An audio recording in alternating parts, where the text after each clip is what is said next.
Okay बच्चों, वैसे हम लोग साउंड काफी हद तक कर चुके हैं, लेकिन एक दो एप्लीकेशंस हैं जो मुझे बहुत ज्यादा जरूरी है बताने, वो मैं आपको बता देता हूँ। तो पहला टाइप जो पढ़ेंगे सबसे पहले है रिफ्लेक्शन ऑफ साउंड। आपने देखा होगा, पहले पता है क्या होता था? अच्छा, अभी मीडियम वाला भी टॉपिक पढ़ाना है मुझे। रिफ्लेक्शन ऑफ साउंड क्या है? कोई भी दीवार, तो अगर मैं यहाँ से एक पाइप लगा रखे, ध्यान से देखना, ये पाइप लगा रखे मैंने इस तरीके से, तो साउंड यहाँ से गई, दीवार पे साउंड टकराएगी और फिर इस पाइप से निकल के इस बंदे को सुनाई देगी। समझ पा रहे हो कि मतलब जिस एंगल से जाएगी उसी एंगल से साउंड निकले। तो यहाँ पे देखना, मैंने एक वर्ड लिखा है नॉर्मल, और नॉर्मल का साइंस की भाषा में मतलब होता है परपेंडिकुलर। सुना है? तो नॉर्मल का मतलब याद रखोगे, नॉर्मल का मतलब क्या है भाई? परपेंडिकुलर। तो जो भी एंगल होता है, एक दो एंगल होते हैं, एक होता है एंगल ऑफ इंसिडेंट और एक होता है angle of reflection. Angle of incident क्या होता है? साउंड ऐसे जा रही है तो ये हो गया एंगल ऑफ इंसिडेंट, टकरा के वापस आ रही है तो ये हो गया एंगल ऑफ रिफ्लेक्शन। साउंड जो है वो टकरा के वापस हो गया। फिर एक मैंने एक टर्म लिखा है, अच्छा ये तीनों ना एक ही प्लेन में होने चाहिए, मतलब ऐसा नहीं कि साउंड जा रही है इधर और ऊपर अलग रिफ्लेक्शन हो रहा है। एक ही प्लेन का मतलब एक ही प्लेन में होना चाहिए, ठीक है ना? ओके। उसके बाद मैं आपको समझाता हूँ एको क्या होता है। इसे इको बोलते हैं बच्चे, लेकिन ये एको पढ़ा जाता है। क्या पढ़ा जाता है? एको। तो रिपीटेशन ऑफ साउंड ही है। साउंड है ना, रिपीट होकर थोड़ी देर बाद सुनाई देगी। अभी मैं आपको एक चीज सिखाऊंगा, रिवर्बरेशन और एको में क्या डिफरेंस है, वो बहुत ज्यादा जरूरी होता है। बोल। करती हूँ भाई बंदे। We can hear echo when there is a time gap of 0.1 second. ये बताता हूँ, ये तो डेफिनेशन हो गई। एको क्या होता है? जब रिपीटेशन ऑफ साउंड सुनाई देती है, मतलब जैसे तुमने देखा भी होगा कि पहाड़ों पे मोस्टली होता है कि एक दो पहाड़ इधर है, एक पहाड़ सामने है, तो अगर मैं कुछ चिल्लाता हूँ तो थोड़ी देर बाद सुनाई देती है। अब ये मत सोचना कि खाली कमरे में साउंड गूंज रही है वो है एको, वो एको नहीं है। दोनों में बहुत डिफरेंस है। तो दोबारा से सुनो, जब किसी वॉल से, और वो वॉल कितनी दूर होनी चाहिए वो भी मैं अभी समझाऊंगा कि कैसे उसकी डिस्टेंस निकाली, लेकिन लगभग अगर इतनी दूर है तो ठीक है। अब ध्यान से देखना, ये जो टाइम गैप दे रखा है ना 0.1, कि 0.1 सेकेंड का आपको पता चलेगा कि अच्छा कोई साउंड बोली मैंने, जैसे बोला धीरज, तो दोबारा से धीरज सुनाई देगा मुझे मतलब बहुत कम सेकेंड के बाद दोबारा से सुनाई देगा। वो पूरा प्रॉपर वर्ड सुनाई देगा धीरज। ऐसा नहीं कि साउंड गूंज रही है, साउंड का गूंजना अलग है। गूंजना को तो बिल्कुल खाली कमरा कर दूंगा, चिल्लाएंगे तो गूंजेगी। साउंड गूंजना नहीं कह रहा मैं, साउंड का दोबारा से सुनना, वापस आना, वो है एको। और सिर्फ वन टाइम होता है? हाँ, नहीं ये दो टाइम भी होता है, ऐसी बात नहीं होता है। अगर दो तीन पहाड़ है, दो तीन वॉल्स है तो हो जाएगा, ऐसी बात नहीं। अब देखो ध्यान से कि मैंने बोला स्पीड का फॉर्मूला क्या होता है? Distance upon time. तो डिस्टेंस, स्पीड क्या है? 344। बताओ ये कितनी है डिस्टेंस? पता ही नहीं है भाई। टाइम बताओ? 0.1। अब ये जो 34.1 आ गई डिस्टेंस मीटर में, ये तो जाने की और आने की है ना। जब मुझे आवाज सुनाई दे रही है कहीं से टकरा के, तो इसका मतलब पहले वो गई होगी, फिर दीवार से टकराई होगी, फिर वापस आई होगी, ऐसे ही वो होगा ना। तो साउंड का तो ये डिस्टेंस तो उसने डबल ट्रेवल कर ली ना, 17.2। तो ये हो जाएगा 17.2 मीटर। इसको हाफ करेंगे। असली डिस्टेंस ये कि कम से कम कोई भी वॉल है तो वो लगभग इतनी होनी चाहिए। तो 17 या 51 लगभग मान के चलो 50 फीट दूर होनी चाहिए वॉल। अगर लगभग 50 फीट दूर है तो मतलब ये लगा लो यहाँ से लेके गली के पार तक इतना होना चाहिए, ठीक है। तो लगभग अगर 50 मीटर दूर है दीवार कोई भी, या फिर कोई पहाड़ है, तो साउंड आ जाएगी। उससे ज्यादा ही होना चाहिए, उससे ज्यादा ही होना चाहिए। उससे कम है तो फिर मजा नहीं आएगा, तो उसे एको नहीं बोला जाएगा, ठीक है। ठीक है, अब पढ़ा रहा हूं मैं आपको reverberation. The persistence of a sound in a big hall due to the repeated और multiple reflection of a sound. अब सुनना इस बात को, चारों तरफ दीवार है, हॉल में स्पीकर लगा हुआ है और बिल्कुल खाली पड़ा हुआ हॉल, कुछ नहीं है उसमें, सीट भी नहीं है। तो साउंड ना इधर उधर से टकरा के बहुत बार आएगी, इतनी बार आ जाएगी क्योंकि साउंड हॉल बहुत छोटा होगा, तो बहुत जल्दी टकरा के आएगी। तो वो साउंड जो है वो गूंजेगी, मतलब बज रहा है ऐसे, समझ रहे हो ना। ऑडिटोरियम साउंड की अलग ही होती है। तो उससे बचने के लिए क्या किया जाता है? देखो मैंने ये तो बता ही दिया, तो मैं रिपीटेशन ऑफ साउंड आती है, लेकिन एको से ये डिफरेंट है। एको में क्या है? पूरी साउंड सुनाई देती है। जैसे जागरण में आवाज बजती नहीं है, समझ में नहीं आती, क्लियरली नहीं आती, तो वो रिवर्बरेशन होता है, ठीक से नहीं आ रही साउंड। गूंजती है, तो वो है रिवर्बरेशन। ये एक ही कमरे में आवाज अगर रिफ्लेक्ट होकर गूंज रही है तो उसे बोलते हैं रिवर्बरेशन। अब सुनना मेरी बात, इससे बचने के लिए क्या किया जाता है, रूम्स में वॉल्स लगा दिए जाते हैं, कर्टेन्स, पर्दे लगा दिए जाते हैं साउंड प्रूफ बनाने के लिए। या फिर जितनी भी हॉल में सीट होती है ना, वो सारी की सारी सीट जो होंगी वो कुशन वाली होंगी, मतलब सो वैसे होंगे, गद्देदार होगी, ताकि साउंड को एब्जॉर्ब करा जा सके। नीचे फ्लोर पे हमेशा कारपेट होंगे वैसे वाले, जो साउंड को एब्जॉर्ब कर सके। ठीक है, तो जितनी ज्यादा साउंड एब्जॉर्ब होगी उतनी कम रिवर्बरेशन होगी। समझ गया? ओके, तो हम use of multiple reflection of sound पढ़ रहे हैं। सबसे पहला है मेगाफोन्स। बताओ भाई मेगाफोन्स क्या होता है? जो बड़ा सा वो होता है वैसे बोलते हैं। हाँ, मेगाफोन्स तो नहीं कहते हैं, जिसमें से साउंड जो है वो एम्पलीफाई होके आती है। जो पहले के समय एक तरीके से लाउड स्पीकर ही मान लो। अब देखो ध्यान से, होता क्या उसमें से साउंड जो है वो हमारी एम्पलीफाई होके आती है, और जब साउंड एम्पलीफाई होके आएगी तो समझ जाओ साउंड कहाँ तक जाएगी, दूर तक दूर जाएगी, तक जाएगी, तेज जाएगी। तेज जाएगी। ठीक है, वही तेज है की बात होगी। शहनाई में भी यही है, साउंड की क्या मॉडिफिकेशन हो जाती है। तुमने देखे है ना, उसके जो माउथ होता है उसका ऐसा होता है, उसका जो माउथ होता है जहाँ साउंड निकलती है वो ऐसे निकलती है, तो साउंड क्या है, दूर तक जाती है। उसके बाद है स्टेथोस्कोप, जो डॉक्टर के पास रहता है। बच्चे कहते हैं कि डॉक्टर के पास जो स्टेथोस्कोप रहता है उसकी जरूरत क्या, हम तो हाथ रख के ही ऐसे धड़कन सुन लेते हैं। अबे मैं बता रहा हूँ तुम्हें, ये थोड़ी चेक करना है कि बंदा जिंदा है मर गया। वो बंदा जिंदा है, अभी तो बैठा था हमारे सामने। उसका चेक करना है कि जो उसका एयर आ रही है और एयर जा रही है, वो कितनी तेज आ रही है, कितनी तेज। क्या उसमें खराश तो नहीं है। अगर उसमें कहीं भी ब्लॉकेज होगी ना, तो उसकी साउंड से पता लग जाता है, खर खर कर करके आ रही है आवाज। समझ रहे हो? आवाज जो है वो बिल्कुल डिस्टर्ब होके आएगी। पीछे हमारे जो लंग्स हैं वो आगे और पीछे दोनों तो हैं, समझ रहे हो ना? तो पीछे भी पीठ पे रख के वो देखता है, पीठ पे रख के देखता है कि आवाज जो है वो साउंड आ रही है नहीं आ रही है। और कई बार क्या होता है, जब हमारी तबीयत खराब होती है तो साउंड की जो फ्रीक्वेंसी है, मतलब उस साउंड की फ्रीक्वेंसी कह रहा हूँ, जो सांस लेने का रिदम है वो भी चेंज हो जाता है। उससे भी पता लग जाता है कि हाँ इसकी तबीयत खराब है। ये भी बहुत सारी चीजें होती हैं, ऐसा नहीं है। अब उसमें होता क्या है, एक पतला सा ही तो तार रहता है, और इसके बाद ये दो ऐसे लगे रहते हैं उसमें, और इसमें ये लगा रहता है। ठीक है, तो ये साउंड, अरे वो डॉक्टर कान में लगाता है जो, तो यहाँ से साउंड निकली, ये पाइप से टकरा टकरा के आएगी, पाइप से टकरा टकरा के यहाँ पे ये साउंड उसको सुनाई देगी, साउंड उसको सुनाई देगी। समझ में आ रहा? अब यहाँ पे कहीं लॉस नहीं हुआ साउंड का, साउंड डैम्प नहीं हुआ। डैम्प का मतलब खत्म हो जाना साउंड का। अच्छा हाँ, फ्रीक्वेंसी उसकी कम नहीं हुई, क्योंकि पाइप के थ्रू आराम से फ्लो कर रही है, अब ऐसे जाती तो कम हो जाता। ओके, अब हियरिंग ऑफ रेंज, मतलब हर एक जानवर की, हर एक एनिमल की एक रेंज होती है साउंड को सुनने की। वो डिपेंड करती है हमारे कान में जो झिल्ली लगी हुई है, जो पर्दा लगा हुआ है, जो मेम्ब्रेन लगी हुई है, वो कितनी तरीके से वाइब्रेट होती है। अगर वो बहुत ही ज्यादा सॉफ्ट है, इतनी ज्यादा सॉफ्ट है कि वो बहुत ही हवा से एकदम वाइब्रेट हो जा रही है, तो इसका मतलब क्या है कि वो हवा की आवाज भी सुनाई देगी उसे।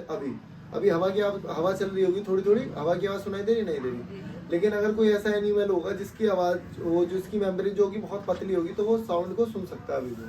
ठीक है, हवा तो देखो चलती ही रहती है कभी, लेकिन तेज चलती है जब हमें सुनाई देती है हवा। हाँ, ठीक है, तो 20 से 20,000 हर्ट्ज ये फ्रीक्वेंसी है जिसकी आवाज हमें सुनाई देती है। ये एक फ्रीक्वेंसी है जिसकी मतलब एक रेंज है। अगर 20 हर्ट्ज से कम है तो नहीं सुनाई देगी, 20 हर्ट्ज से ज्यादा है तो नहीं सुनाई देगी। जो चमगादड़ होते हैं वो आवाज निकालते हैं, हमें सुनाई देती है, बहुत तेज आवाज उनकी 20,000 से हर्ट्ज से बहुत ज्यादा होती है, और उनकी साउंड बहुत दूर तक जाती है। उन्हें यहाँ से निकाली तो एक दूसरे पहाड़ पे, बहुत दूर तक पहाड़ पे चली जाएगी, हमारी नहीं जाती। चिल्ड्रंस यंगर देन 5 ईयर, जो बच्चे 5 साल से छोटे रहते हैं वो साउंड को सुन सकते हैं अगर बहुत कम साउंड है, मतलब 5 फ्रीक्वेंसी भी है तो भी साउंड सुन लेते हैं। और 20 फ्रीक्वेंसी से कम है ना तो भी सुनाई देती है उन्हें, क्योंकि उनकी मेम्ब्रेन बहुत सेंसिटिव होती है, बहुत स्किन जो होती है, कान के पर्दा बहुत हल्का होता है, तो साउंड जाती है तो उन्हें सुनाई देती है। हाँ, जैसे ही बड़े होते हैं, सारी स्किन आपने देखा होगा, बच्चे की स्किन और हमारी स्किन में फर्क है या नहीं है? ठीक है। Dog can hear up to 25 kilohertz, जो कुत्ता है वो 25 किलोहर्ट्ज तक सुन सकता है। किलोहर्ट्ज 25,000 हो गया ना, वो 25,000 हर्ट्ज तक सुन सकता है। इंफ्रासोनिक और अल्ट्रासोनिक, इंफ्रासोनिक क्या होता है, जो 20,000 से कम हर्ट्ज वाली है, जिनकी फ्रीक्वेंसी 20,000 से कम है। अल्ट्रासोनिक 20,000 से ज्यादा। ठीक है, उसके बाद मैंने तुम्हें बता दिया कि इंफ्रासोनिक जो होती है 20 फ्रीक्वेंसी से हर्ट्ज 20 हर्ट्ज फ्रीक्वेंसी से जो भी कम है वो होती है हमारी इंफ्रासोनिक। अब समझो, जो राइनोसोरस और बहुत सारे जानवर ऐसे हैं आपस में वो बातें भी कर रहे हैं, कम्युनिकेट भी कर रहे हैं, लेकिन हमें पता ही नहीं लग रहा। क्यों नहीं लग रहा? क्योंकि हमारी जो फ्रीक्वेंसी है वो 20 हर्ट्ज है। ये एक यूनिट है हर्ट्ज। बस अभी इतना याद रखो कि ये यूनिट है। 20 से नीचे होगी तो हमें सुनाई नहीं देगा और 20,000 से ऊपर होगी तो हमें सुनाई नहीं देगा। ठीक है, तो जो राइनोसोरस है वो कितने पे बात कर लेते हैं? 5 हर्ट्ज पे बात कर लेते हैं। जो हमारी साउंड निकल रही है ना, इसकी भी एक फ्रीक्वेंसी है और ये किसके बीच में है? 20 से 20,000 के बीच में, सीधे तुम्हें सुनाई दे रही है। अगर ये इससे कम हो गई या इससे ज्यादा हो गई तो ये सुनाई नहीं देगी। ठीक है ना।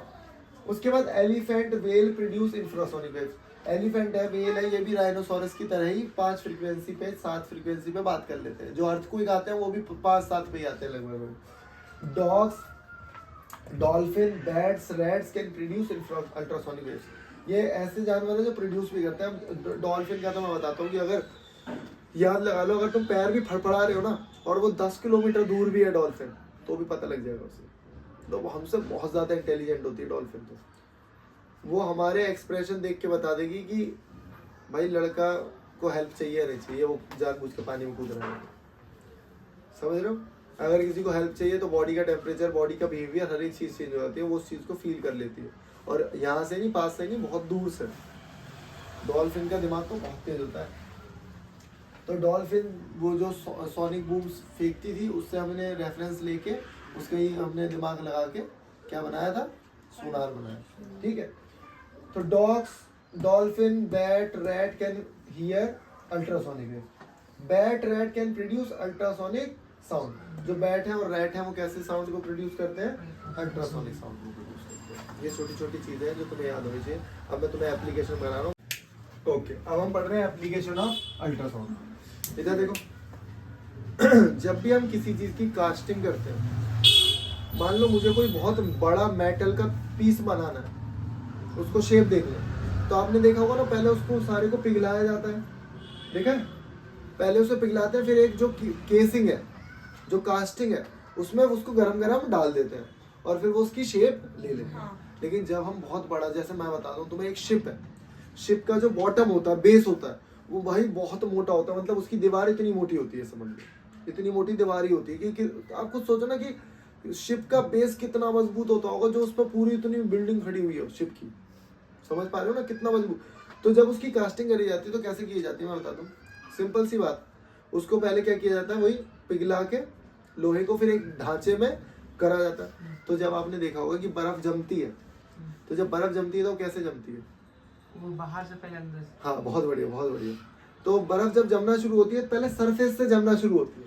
सरफेस से मतलब जहां जहां वो टच होगी वहां वहां वो जमना शुरू होगी, जहां जहां हवा लगेगी उसे। तो सबसे पहले टॉप पे भी जमती है, साइड से जमेगी और धीरे धीरे जमती जमती जमती जमती अंदर तक पहुंचेगी। कई बार ऐसा भी होता है कि जब हम निकालते हैं गर्मी में तो अंदर जमी नहीं होती, अंदर पानी भरा होता है। साइड साइड से जम जाती है और अंदर क्या होता है? पानी भरा होता है। ऐसा होता है बिल्कुल ऐसे ही। और मैंने बताया दो, देखो दो तरीके की बर्फ जमती है। एक होती है क्रिस्टल क्लियर, बिल्कुल आर पार देख सकते हो आप, और एक कैसी होती है? नॉर्मल, जिसके दिखता ही नहीं, आर पार नहीं दिखता, बिल्कुल व्हाइट दिखती है। क्यों दिखती है?